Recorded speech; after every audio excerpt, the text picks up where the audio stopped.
Que la grâce de Jésus, notre Seigneur, l'amour de Dieu le Père et la communion de l'Esprit Saint soient toujours avec vous.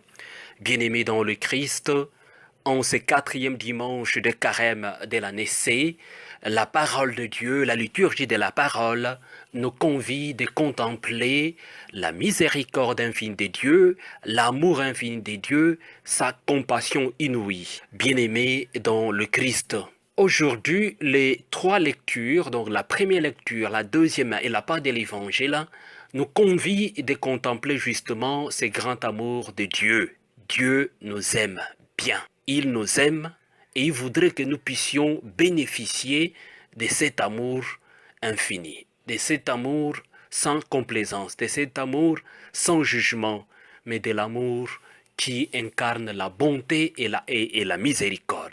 Bien-aimés dans le Christ, la première lecture d'aujourd'hui, le livre de Josué, nous rappelle comment le peuple d'Israël désormais entre dans la terre promise et il commence à cultiver la terre et désormais il célèbre, il mange le fruit de la terre.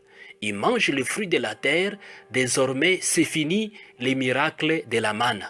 Désormais, c'est fini d'errer, de chercher la terre. Ils ne sont plus nomades, ils deviennent un peuple sédentaire, un peuple libre des mouvements, un peuple qui a une terre, un peuple qui est fier d'avoir une terre, un peuple lié foncièrement au Seigneur. Et donc cette lecture nous invite de contempler ce que la fidélité de Dieu à son peuple.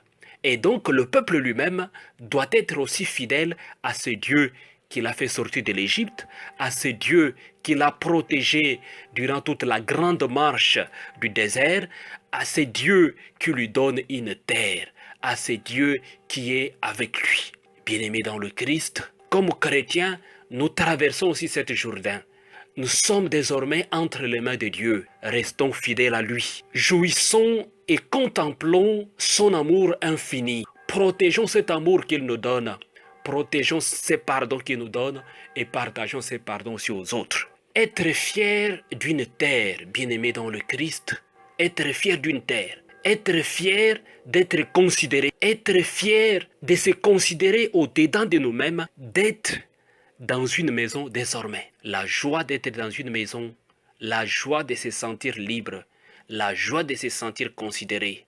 Bien-aimé dans le Christ, dans la part de l'Évangile, il s'agit de la parabole de l'enfant prodigue, mais nous dirions même qu'il s'agit vraiment de la parabole de la miséricorde du Père. Et parce que le Père semble être l'acteur central, l'acteur qui est au centre de cette parabole, de cette histoire que Jésus raconte aux scribes et aux pharisiens qui s'opposent à lui parce qu'ils mangent avec les pécheurs. Bien-aimés dans le Christ, dans cet évangile ou dans cette parabole, donc nous avons le Père, nous avons le Fils cadet et nous avons le Fils aîné.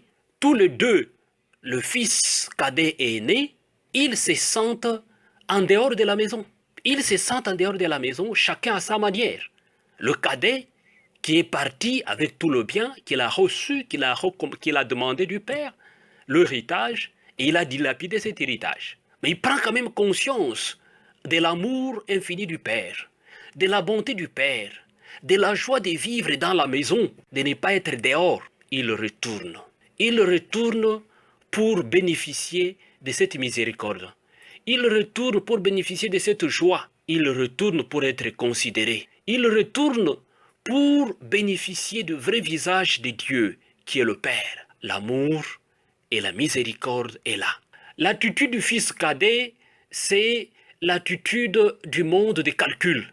Il a calculé par dire « Père, donne-moi mon héritage. Et je suis libre et je m'en vais. » Voilà, le monde des calculs. Mais quand il revient, le Père ne fait pas de calcul. L'amour du Père est sans explication. Il ne demande pas l'explication. Et parce que le Fils est perdu, le Fils était en dehors de la maison, il ne bénéficiait plus de la bonté d'une maison, de la joie d'une maison, de la joie d'être en famille. Le Père l'embrasse de ses mains, les mains d'une bonté sans pareil. Il embrasse avec joie, avec compassion, et il ordonne de célébrer son retour. Le fils aîné qui arrive du champ, il entend des bruits, il attend les sons, les gens jubilent, les gens se réjouissent. C'est la célébration, il se fâche. Il fait aussi ses calculs.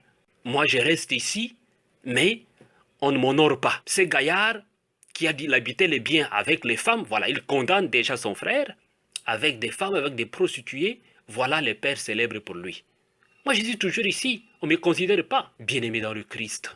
Le fils aîné, automatiquement, est resté dehors. Il ne voulait pas entrer dans la maison. De même, le fils cadet avait fui la maison, mais il est retourné. Le père va en dehors de la maison pour dire au fils aîné, mais viens, entre dans la maison, célébrons cette joie parce que c'est ton frère. Vous voyez, c'est ton frère. Il est retourné, nous devons nous réjouir. Célébrer la fraternité, bien-aimé dans le... Quand on voit aujourd'hui, à travers le monde, des génocides sans pareil, des tueries sans pareil, où se trouve la fraternité? Nous sommes comme ce fils aîné qui dit, mais ce type-là a fait du n'importe quoi, voilà. Je ne les considère pas comme frères. C'est ton frère. Le respect de la fraternité, c'est le respect de protéger la joie, de protéger la vie. Vivre dans une maison, vivre dans une famille, c'est de respecter cette vie. Nous sommes tous appelés, bien-aimés dans le Christ, de respecter la vie, de ne pas faire des calculs. Le monde des calculs fait que le massacre des innocents, les sangs des innocents crient à travers le monde. À cause des calculs de richesse de ce monde, des tueries. Le monde est en proie à la terreur. Que nous ne le voulions pas. Tout ce que nous utilisons à travers le monde, des téléphones et tous les autres, parfois nous ne savons pas l'origine. Mais c'est le sang des autres. Bien-aimés dans le Christ, l'amour du Père, c'est la réconciliation. L'amour du Père, ce n'est pas des équations mathématiques. La logique de l'amour du Père, il s'agit d'une logique spirituelle. Il s'agit d'une logique de l'amour gratuit. Mais il s'agit d'une logique où le Père respecte la liberté de ses enfants, bien-aimés dans le Christ. La page de l'évangile d'aujourd'hui nous appelle sincèrement à contempler ces paroles de saint Augustin, je les cite. Tard, j'étais aimé, beauté si antique et si nouvelle. Tard, j'étais aimé. C'est que tu étais dedans et moi dehors où je te cherchais, en me ruant sans beauté vers ces beautés que tu as faites. Tu étais avec moi, mais moi, je n'étais pas avec toi. C'est dans les confessions de saint Augustin. Bien-aimé dans le Christ, ces paroles de saint Augustin ont la similitude avec la parabole du fils prodigue. C'est si frappant. Être loin de la maison du Père. C'est en d'autres termes, vivre à l'extérieur de soi. Être coupé de cette beauté plus infinie en nous-mêmes. Mais cette beauté, c'est l'amour infini de Dieu en nous. Nous devons faire une découverte ou une redécouverte de cette amitié, de cette intimité avec le Père, de cette fécondité, de cette libération de notre moi captatif, de notre moi qui nous met en dehors de nous-mêmes. Bien-aimés dans le Christ, toute la prédication et la méditation et toute la vie de Jésus n'avait qu'un seul but, de nous révéler cet amour inépuisable et nous montrer le chemin pour que cet amour guide chaque jour nos pas, pour que cet amour guide chaque jour nos vies, afin de respecter la vie. J'insiste, afin de respecter la vie. Aujourd'hui, à cause des intérêts inédits, nous nous laissons entraîner par n'importe quoi. Contemplons cet amour de Dieu, l'amour du Père. Le Père comprend l'égarement des hommes et des femmes de tous les temps, de tous lieux, de tous côtés. Mais le Père vient toujours à nous avec une compassion immense, une compassion sans mesure, devant la souffrance de nos hésitations, devant la souffrance de nos égaux. Mais cette compassion voudrait que nous puissions retourner, dans le Père nous aime tant, mais il nous respecte. Il respecte notre choix, mais il est là. Il nous attend avec l'amour infini. Et donc la deuxième lecture d'aujourd'hui, saint Paul l'exprime clairement dans sa deuxième lettre aux Corinthiens.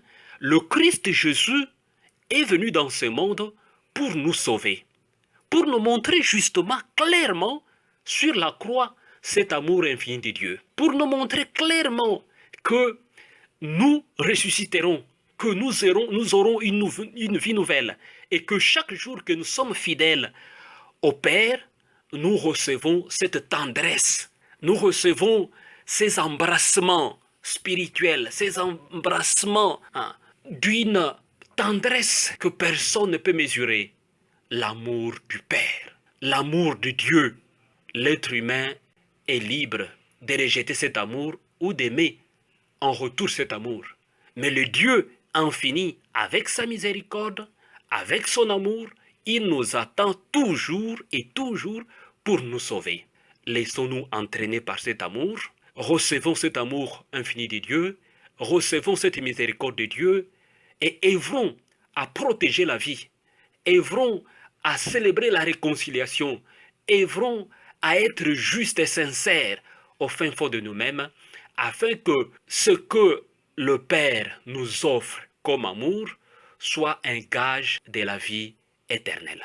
Recevez la bénédiction du Seigneur, au nom du Père et du Fils et du Saint-Esprit. Amen.